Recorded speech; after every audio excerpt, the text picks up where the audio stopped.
Hello, this is Dr. Burns, and we are going to be going through today how to, one, what happens with your adrenal glands when you're stressed, and two, how to be able to look at the situation anew. For anyone who ever has had any self-confidence issues, a lot of times they could actually be made worse when we're under stress than when we're not. This is your adrenal glands. They sit on top of the kidneys. They're triangular shaped. So the purpose of this is to actually help keep you awake, give you energy, and alert you if there's danger, pump everything in, get your heart going so that way you can run away from the saber-toothed tiger. So basically in your system, you have cortisol, epinephrine, norepinephrine. These are the excitatory parts of the endocrine system. There's also a calming part of the endocrine system, and we don't seem to use the calming part anymore, and all of us seem to be more excitatory. So what are some of these? The cortisol is actually really good for everybody. It actually helps with fat metabolism, protein and carbohydrates. It helps to raise blood sugar levels, and it's also a good anti-inflammatory hormone unless there's too much of it. And of course, the more of it's released when we are under stress. Epinephrine rises during the late stage of exercise and also helps in the flight or fight response. Norepinephrine also helps as well with us being alert. It also helps with our neurotransmitters like dopamine, histamine. So what happens, why do our adrenals burn out? It's because if we're stressing too much, we're producing too much and not giving anything back, these organs will run out and eventually you won't have anything left. So how do we end up protecting them? One, of course, is like supplements, but you can't do that alone. The other thing that you have to do is actually change the behavior. You can't just change the top of the behavior, you have to change what's underneath it. So Brad Wilcox was saying that there has to be like a spiritual connection, like say between someone's food and other aspects of dieting in order for the dieting to actually occur. And so, okay, so what does dieting have to do with changing? The changing is that you need to have this new spiritual connection in order to make these changes. So there's a pyramid structure that ends up going with this. The bottom part is going to be where all the work is going to be done in changing yourself. At the very top of the pyramid is when you can actually start changing behavior. So how to change habits. So we have this little cartoon here about everyone saying be proactive, put things first, think win-win. All those are really good scenarios, but they won't happen unless we actually get in there and change the behavior. Triggers of stress are going to be, if it's hot outside, someone could have said something wrong, maybe not a whole bunch of sleep. So with all those negative ones that we have, it's like, did someone say something that made you have heavy breathing? Did someone put you down?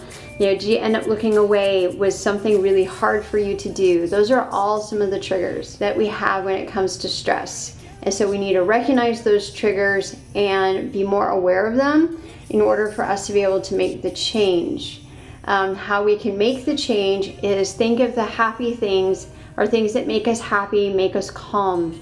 A lot of times these are things that will, that we can actually add into it, so then that way whenever we get to know the triggers, we can actually plug in what makes us happy in order for those triggers to go down, and then we can look at a situation in a new direction. The other thing too here is we're actually in an I-you world and not like an I-it world. So you have to also look at yourself. Do you see yourself as a person? Do you see others as a person? A lot of times some people see themselves as irrelevant or an obstacle or a vehicle to whatever is driving them internally. And then in turn, the way they treat themselves is the way that they're going to treat others. Here again, if someone doesn't see themselves as a good, confident person, then they're not going to see other people as good, confident people. Some supplements that can actually be used to help out with the adrenal glands are like ginseng, licorice, and oats. SAM-E is also a good one as well. Then we also have the effect that goes on with the hormones, thyroid and the adrenal glands. When we're talking about hormones, we're probably talking about more like estrogen, testosterone, like both female and male hormones. Most everyone that usually comes in to see me is usually really tired. They're not sure why they're tired, why they're irritable very easily. They say that they can't hold on to, like short-term memory. And so this is usually when people come to see me. A lot of times too, people can have food allergies as well that can also be affecting the adrenal glands, like wheat, sugars, caffeine, vinegars, corn, all that other stuff can end up doing that for people. So a lot of times if you crave it, then usually means that you're allergic to it. So we try and actually help people out with that. High potassium foods will also cause the adrenal glands to go down. A lot of the competitive sports I ask people not to do because they're so tired. So doing some light swimming, maybe just a little bit of jogging, walking, yoga, something that isn't going to ramp up their adrenal glands. Here again, we also have to look at sleep.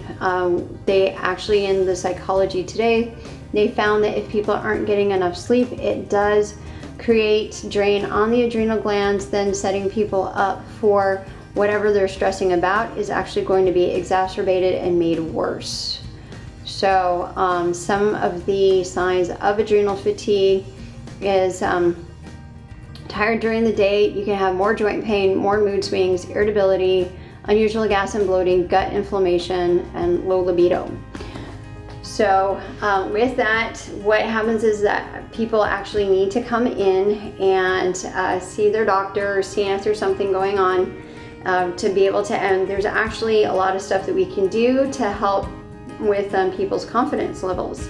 So that's why it's really important that people really need to get in with the right doctor who can understand and go over all this aspect with them. Hello, I'm Dr. Burns, and as you saw my little PowerPoint video on how stress can be exacerbated with irritability, anger, and with those little triggers there.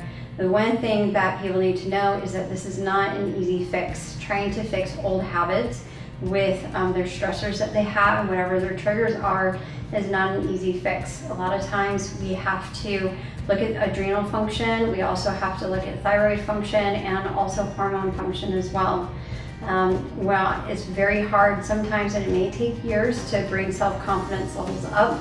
But that's why you see like a counselor or life coach or someone who understands like what you're going through to give you the tools, the actual real tools that you need for you to be able to learn how to handle things better, look at the situations in a different light, and then have the reactions be different because you're now seeing them differently. And so if you have any questions, you can give our office a call, and we can have you set up an appointment and get you going on looking at things in a new, different way. Bye.